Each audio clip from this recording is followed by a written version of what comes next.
Have you ever wondered what the word church means? Where did we get that term from? What did it mean way back when we got that term? And how does it help or not help us in being the church in the 21st century? Well, let's take a journey back to the first century and look at the word church, which comes from a Greek word called ekklesia, Ekklesia. My name is Ralph Korner. I'm professor of biblical studies with Kairos University in North America, and I'm privileged to help us explore this very important, not just term, but conception that informs and deforms how we live out as the people of God, proclaiming the kingdom in this world around us. So, church, in the first century, the word ecclesia had only, well, actually, none of the meaning that the word church does today. Sort of. Let me explain. The word church today includes two concepts that were not part of the original Greek word ecclesia. The building, we say we go to church, assuming we're going to building. That was not part of the concept in the first century with the word ecclesia. We say we do church in the word terms of that we are a religious organization with rituals and programs, and that is not what the original Greek word ecclesia meant in the first century. It was not a religious or it was not an organizational term. And our word church actually does not include the key meaning of the word ecclesia in the first century, because the word ecclesia in the first century meant assembly or gathering or meeting as its essential meaning. And we don't use the word church, say, if you have a congregation where you have business meetings to, as a congregation, vote and decide upon your directions. You don't say, well, we just had a business church. We say we had a business meeting. And meeting is what ecclesia means. So we don't even use the word meeting in our conception of church. So ecclesia in the first century was actually the term that Paul particularly used and named his congregations with.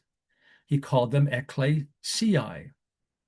And in the first century, the word ecclesia actually referred to the official meeting of citizens in a city, in a Greek city, when they would come together on a regular basis to vote on recommendations brought by the council of the city, the council members of the city, to decide on how do we as a city provide for our food needs, what are policies and procedures we need to vote on for rule of law, how do we work with other cities and build relationships. These are all things that the citizens would gather and vote upon.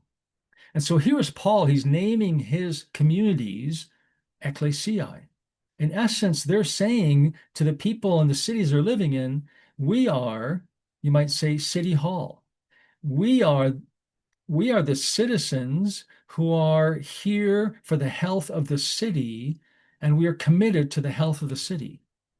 That has a lot of implications for how, even today, as ecclesiae, or what we incorrectly use the word church for, how we as assemblies of God need to go beyond our religious walls and our religious communities and our religious boundaries and recognize that who we are and what we need to do and be as the ecclesia of God has to include us going outside of our religious boundaries and being available to be a blessing to our cities, to finding ways to work with our towns and village leaderships, to find ways in which we as the people are interested not just in the spiritual health of people, but in their economic, their physical, their emotional, and their relational health in society.